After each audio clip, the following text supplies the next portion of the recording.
What's up, guys? I'm Crystal Lee Naomi, aka Jasmine Borders on Tyler Perry's Sisters. Be sure to subscribe to the Haves and the Have-Nots review for not only reviews on the Haves and the Have-Nots, but also on Sisters.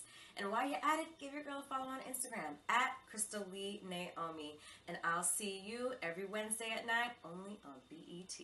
All right, Tyler Perry Sisters fans, we're talking about Zach making one of the best decisions. Well, then again, I might be talking out of my head too soon here because of the fact that in this episode this week, he made a good decision, but then next week, it's like he's going to be second guessing, and then I feel like he's probably going to jump on this stock tip and possibly land in jail for a very major crime. Don't get me wrong, the drugs and everything, that's something typical of how black people are, tried, but this is an even bigger vehicle where, you got the white man using the black man as a scapegoat. So please take a moment to hit like, hit subscribe, hit that bell icon and select all. That way you don't miss out whenever I post content on the channel. And follow me on social media. Links are in the description below. So my goodness, Zach is in a very interesting predicament here because of the fact that, and excuse me while I turn the page, I gotta get to my notes here. He was talking with, and I forget her name, either it was said and I didn't catch the name, or it was in the end credits and I just didn't care to look it up. But the wife, or soon-to-be ex-wife of Senator Leslie Whitmell, has this important stock tip information where Zach could make a lot of money. Now, in my review, I messed up the numbers. I actually was saying like 70,000, 60,000. What I was reciting was the number that, Zach apparently owes Karen, but I had forgotten that he has a little less than $20,000 at the moment. He made $25,000 from Chain Breakers, $5,000 went to Karen. He gave, I'm just going to estimate maybe like $2,000 to Fatima. So let's just say that he has about, let's just say 18 to 20,000, give or take. So theoretically speaking, if he put like 20,000 in the pot, he could possibly make back a total of 200,000, or technically $180,000 dollars by following the stock tip information. Now, at first, I was under the impression, yeah, this is some Martha Stewart stuff, but it is just a simple stock tip. I'm not saying that he couldn't get in trouble for it, but I didn't know it was going to get as deep as it was. Like, for real, hey, come up to my hotel room, offer you a couple of drinks, even trust you with $50,000 cash if you open up a few bank accounts and then, kind of funnel the money. And if I'm not mistaken, isn't this similar to the crimes that Gary was, accused of back at the end of season 1 into season 2, like money laundering and all this stuff, multiple bank accounts and everything? So Zach, I mean, he could level up like, Mario eating a freaking mushroom in the Mario games, but this could have major repercussions. And like Zach said, have you ever been to jail? No. Well, I have. And there are people behind bars with stories just like this. Oh, somebody gave him a tip on doing this. Maybe it didn't have anything to do with the stock market, but it could have been drugs. Like, hey, all you got to do is take this box, stand on that curb there. Just little things like that, which had big consequences at the end of the day. So I got to say, even though, Zach made, I mean, at first when that woman gave the business card and everything, I was under the assumption that this was the information about meeting up at like an office space or, a place of business. I didn't know this was a hotel room. Like, I was thinking back to season 2. Lord, the last time Zach burst into a hotel room, that didn't end too well. He broke up Aaron and Karen's sex session, and then he ended up in jail for breaking and entering and assault.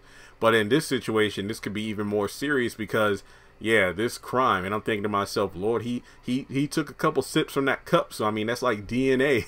I mean, he was looking around, looking in closets and looking at everything. Like, what's going on up in here? So I love how Zach was looking over his shoulder. But at the same time, it's like, it's dangerous that he even knows this information. Like he said, I'm not going to tell anybody. Don't you even worry about it.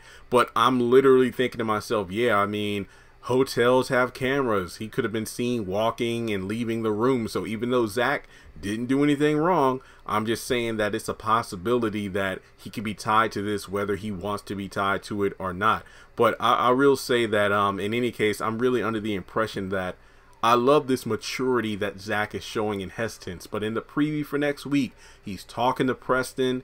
He's saying, like, look, if you had a tip, would you put all your money into it? Or basically, if you knew about a sure thing, would you go all in? And speaking of Preston, I guess this pretty much debunks the theory that this woman is Preston's mother, because of the fact that, well, unless his father-in-law, I mean, not father-in-law, but his stepfather, because didn't he say his mother got married and then that's where the racist sons and everything came from? So, I mean, unless the mother married a senator and then apparently the divorce is happening because she didn't like what happened with Danny. So, I mean, it's a possibility.